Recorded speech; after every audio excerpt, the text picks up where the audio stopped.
उत्तर प्रदेश संघ लोक सेवा आयोग के द्वारा आरओ एआरओ की परीक्षा तिथि घोषित किए जाने के बाद आप लोगों ने पढ़ाई को और जोर शोर से शुरू कर दिया होगा। हम आशा करते हैं कि हमारी जो क्लास चलाई जा रही है वो आपके लिए बहुत ही उपयोगी है। उसी संदर्भ में आज हम लोग हिंदी की क्लास को लेकर आए हैं, जिसमें हम लोग आज कई शब्दों के लिए एक शब्द की क्लास को करेंगे। अब तक हमने विलोम शब्द, पर्यायवाची शब्द और मुहावरे किए हैं। ऐसा नहीं कि उनको आगे नहीं करेंगे, उनको मिक्स में फिर पुनः किया जाएगा, लेकिन जो बच्चे अभी जो टॉपिक्स हैं उनको भी कंप्लीट करना अति आवश्यक है। तो ये ज्यादा देरी ना शुरू करते हुए अपनी पहली क्लास को शुरू करते हैं और देखते हैं कि हमारे जो पहला क्वेश्चन है वो कहाँ है, क्या है। ठीक है, तो चलिए देखिए, पहला प्रश्न कहता है कि बच्चों को सुलाने वाली गीत जो गाया जाता है उसको क्या कहा जाता है। ऑप्शन है प्रभाती, बिहाग, लोहरी या सोहर। ठीक है, तो इसको लोरी कहते हैं। ठीक, उसके बाद से अगला प्रश्न है पेट की अग्नि को क्या कहते हैं। तो पेट की अग्नि को क्या कहते हैं। आग की दवा करें, दिग्गज, धीमी आग या जठराग्नि। जठराग्नि, तो इसका उत्तर हो जाएगा जठराग्नि। ये ऐसे जठराग्नि भी दे सकता है, ऐसे भी दे सकता है जठराग्नि। ठीक है, ये जो ऑप्शन है ये अपने मन से नहीं बनाया गया है, ऐसे ही वो आपको ऑप्शन वहां दिया जाएगा और आप जानते हैं कि ऐसे ही आता है। अगला प्रश्न है तैरने की इच्छा को क्या कहते हैं। तरणेक्षा, तिरतिरसा, संतरणेक्षा, जलावतरणेक्षा। तो इसका उत्तर हो जाएगा तिरतिरसा। ठीक है, ये जो है तैरने की इच्छा को कहते हैं। अगला प्रश्न है जो किए गए उपकारों को मानता हो। ठीक है, ऑप्शन है कृतज्ञ, कृतज्ञ, आभारी, कृतकार्य, कोई नहीं। तो देखिए, जो किए गए उपकारों को न मानता हो, अगर यहाँ न लगा दे तो न लगेगा अगर, तो जिस शब्द में न आ जाएगा वो हो जाएगा कृतज्ञ। ठीक है, कृतज्ञ। ठीक है, लेकिन कह रहा है कि जो मानता हो, तो मानता हो का हो जाएगा कृतज्ञ। क्या हो जाएगा, कृतज्ञ। आभारी भी हो सकता है, अगर ऑप्शन में ना हो आभारी दिया हो तब तो आभारी सही है, लेकिन अगर कृतज्ञ हो तो ये होगा। वैसे यही होगा, वेरी इंपॉर्टेंट है, याद रखिएगा। ठीक, द बेस्ट इसका जो उत्तर होगा यही होगा, लेकिन अगर इसकी जगह आभारी हो और ऑप्शन में कृतज्ञ हो ही ना तो आप मार सकते हैं। चलिए अगला प्रश्न क्या है। तो अगला प्रश्न कहता है जिस पुरुष की पत्नी साथ नहीं है, इस वाक्यांश के लिए एक शब्द क्या है। ऑप्शन है विधवा, वियोगी, विधवा, विपत्निक। तो इसका उत्तर हो जाएगा विपत्निक। ठीक है, कि उसकी पत्नी उसके साथ नहीं है। क्लियर। अगला प्रश्न है जिस पेड़ के पत्ते झड़ गए हों उसको क्या कहेंगे। प्रपर्ण कहेंगे, अपर्णा कहेंगे, पत्रहीन कहेंगे या अपत कहेंगे। तो जिस पेड़ के पत्ते झड़ गए हों उसको अपत कहा जाता है। क्या कहा जाता है, अपत कहा जाता है। ठीक है, जो युद्ध में स्थिर रहता है उसको क्या कहते हैं। युधिष्ठिर कहते हैं, युद्ध थिरक कहते हैं, युधिष्ठिर कहते हैं, युद्ध की स्थिति कहते हैं। तो युधिष्ठिर का आपने महाभारत में नाम सुना होगा। पांडवों में ज्येष्ठ जो थे, सभी पांचों भाइयों में सबसे आगे, सबसे बड़े युधिष्ठिर जो थे, यानी युद्ध में स्थिर रहने वाला व्यक्ति वो था, इसीलिए उसका नाम युधिष्ठिर था। क्लियर है, चलिए ऐसे करके याद रखिएगा। अगला प्रश्न है जो हमेशा रहने वाला हो, ठीक है, उसको क्या कहते हैं। शाश्वत, अनवरत, प्रतिहत या जीवक। तो शाश्वत कहते हैं। इसका विलोम हो जाता है कि जो नष्ट हो, जो हमेशा न रहने वाला हो, उसको क्या कहेंगे, उसको नश्वर कहेंगे। ठीक है, जो हमेशा ना रहे। ठीक, लेकिन जो हमेशा रहेगा वो क्या हो जाएगा, शाश्वत हो जाएगा। क्लियर है, चलिए अगले प्रश्न पे चलते हैं, देखते हैं हमारा अगला प्रश्न क्या है। अगला प्रश्न है महल के भीतरी भाग को किस शब्द से जानते हैं। ठीक है, गर्भगृह, भीतरी तल, भीतरी शहर या निवास। तो इसका सही उत्तर होगा आपका गर्भगृह। मंदिर में आप जाते होंगे या पढ़े होंगे अगर अन्य इतिहास वगैरह में, गर्भगृह के बारे में, मंदिर के जहाँ भगवान वास करते हैं, जहाँ उनकी मूर्ति वगैरह का जहाँ रखा गया होता है वो गर्भगृह होता है, यानी कि महल के भीतरी भाग जो है वो गर्भगृह कहलाता है। क्लियर।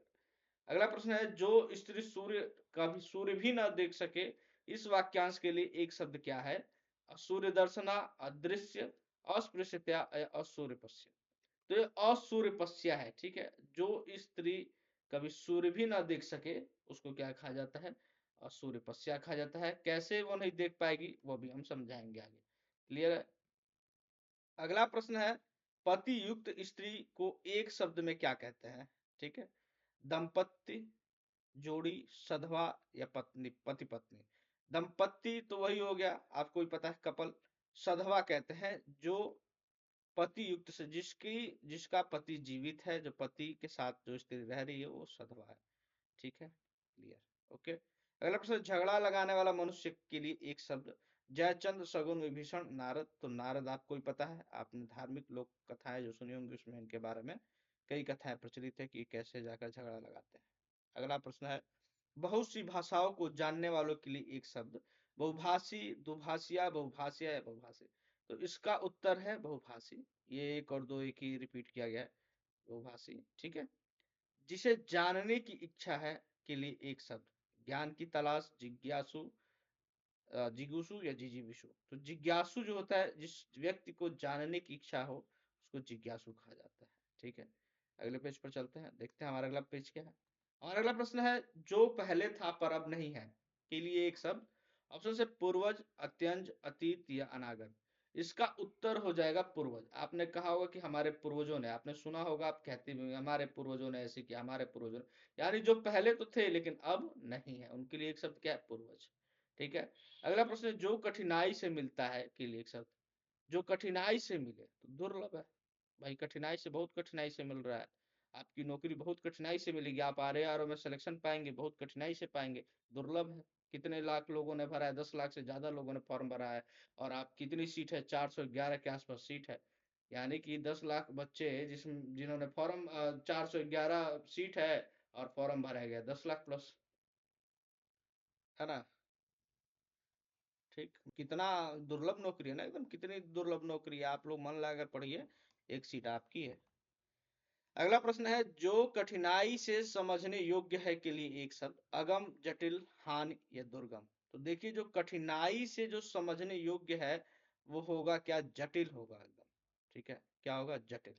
कि भैया समझ ही नहीं आ रहा है, इतना कठोर है कि ये समझ में ही नहीं आ रहा है। ठीक है, तो ये ऑप्शन जो सी दिया हुआ है ये गलत होगा, इसका या तो बी होगा। ठीक है, या अगर सही से अगर बताया जाए कि इसका उत्तर क्या होगा, तो वास्तविक में इसका उत्तर अगर जटिल की जगह दुर्बोध दे दे तो द बेस्ट रहेगा, दुर्बोध।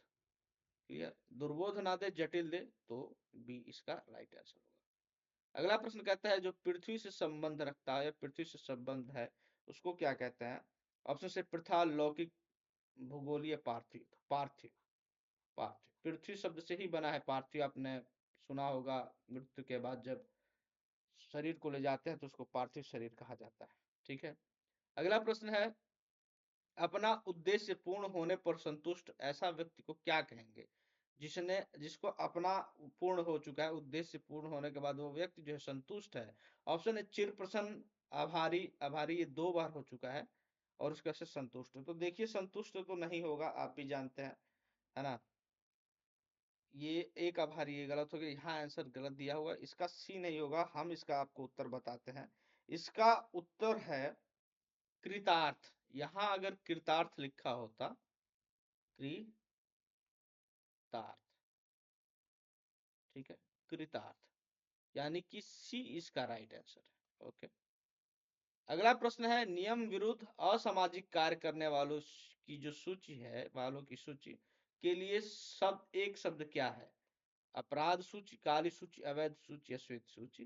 तो इसका उत्तर हो जाएगा काली सूची जो है, जो नियम विरुद्ध या असामाजिक कार्य करने वालों की जो सूची है वो काली सूची है। ठीक है, अगला प्रश्न है, निम्नलिखित वाक्य खंडों में से एक के लिए प्रयुक्त होने वाला शब्द स्वयं सहायक के लिए बताइए, इसमें से कौन सा शब्द जो है, कौन सी जो है एक शब्द स्वयं सहायक है, किसका सही एक्सप्लेनेशन होगा ये? सबकी सेवा करने वाला, स्वयं की सेवा करने वाला, अपनी इच्छा से दूसरों की सेवा करने वाला, या बिना वेतन काम करने वाला? स्वयं सेवक, स्वयं सेवक।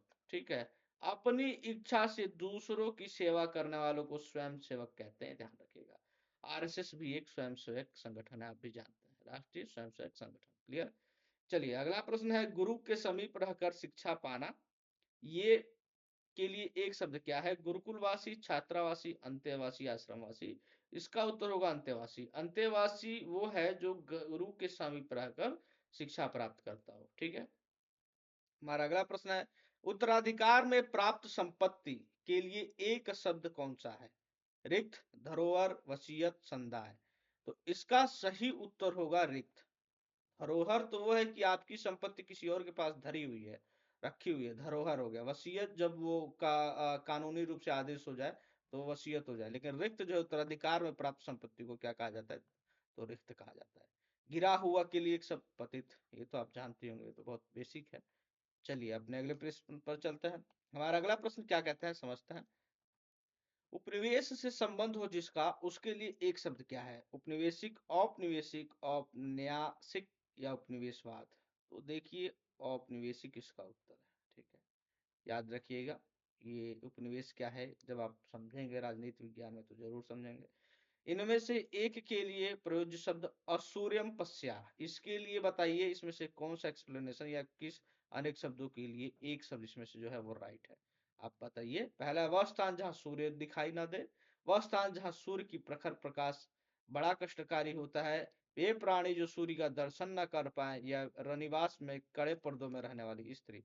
तो हमने आपको कहा था कि हम आपको बहुत जल्दी बताएंगे कि कैसे वह स्त्री होगी जो कभी सूर्य ही ना देख पाए। तो वह रनिवास के कड़े पर्दों में रहने वाली स्त्री, जो बाहर सूर्य तक न देखने देता हो, उसका राजा या उसका पति, तो वो क्या होगी? असूर्यम पश्या। ठीक है, चलिए अगले प्रश्न पे चलते हैं। और अगला प्रश्न है, हाथी की पीठ पर रखे जाने वाला आसन। आपने अगर ध्यान दिया हो या कभी देखा हो तो हाथी के पीठ पर एक आसन रखा जाता है, छोटा सा बॉक्स टाइप, उसमें बैठा जाता है। उसको क्या कहा जाता है? जीन, हौदा, छड़ी, बख्तर। तो उसको हौदा कहा जाता है, ये ध्यान रखिएगा। ठीक है, उसके बाद से अगला प्रश्न है, जिसे प्रमाण द्वारा सिद्ध न किया जा सके, उसके लिए सही शब्द क्या है? ऑप्शन है अप्रमाणित, अनुप्रमेय, प्रमेय या अप्रामाणिक। तो इसका उत्तर हो जाएगा अप्रमेय। अप्रमेय, ठीक है। अप्रमेय, जिसे प्रमाण के द्वारा सिद्ध ही न किया जा सके, उसको क्या कहते हैं? अप्रमेय कहते हैं। अगला प्रश्न है, और आखिरी सेशन का ये जो पेज है वो ये है, जिसे बुलाया ना गया हो उसको क्या कहते हैं? अतिथि, आगंतुक, घुसपैठ या रिश्तेदार। अतिथि जो बिना तिथि के आए, ये होगा नहीं। आगंतुक भी नहीं है, रिश्तेदार भी नहीं है, घुसपैठ भी नहीं होगा, ये होगा अनाहुत। लेकिन अगर अनाहुत ना दिया हो तो अब घुसपैठ मारिएगा, अनाहुत। ये सारे प्रश्न उत्तर प्रदेश के प्रश्न एग्जाम्स में, विभिन्न एग्जाम्स में पूछे गए प्रश्न है। अनाहुत, जिसे बुलाया ना गया हो, अनाहुत। ठीक है, चलिए अगला प्रश्न क्या है? मोक्ष की इच्छा रखने वाला वाक्यांश के लिए उपयुक्त शब्द है योगी, मोक्षवादी, मुक्ति का साधक या तपस्वी। तो इसका जो उत्तर होगा मुमुक्षु, मोक्ष की इच्छा रखने वाला मुमुक्षु। ठीक है, मुमुक्षु। तो ये करीबन 30 जो प्रश्नों की ये संख्या रही है, 30 प्लस ही रहे हैं। तो आप हमें कमेंट करके बताइए कि आपको ये वीडियो कैसे लगे, अपने दोस्तों को शेयर करें और मन लायक पढ़ते रहिए। अभी और विभिन्न हम खंडों से इसके प्रश्न जो टॉपिक वाइज लेके चल रहे हैं, विषयानुसार, विषयवार, उसको हम करेंगे। उसके बाद से मिक्स सेशन चलाएंगे। तो ज्यादा आप लोग देरी ना कीजिए, मन लगाकर पढ़ाई कीजिए। मिलते हैं अपने नेक्स्ट वीडियो में, तब तक के लिए जय हिंद, जय भारत।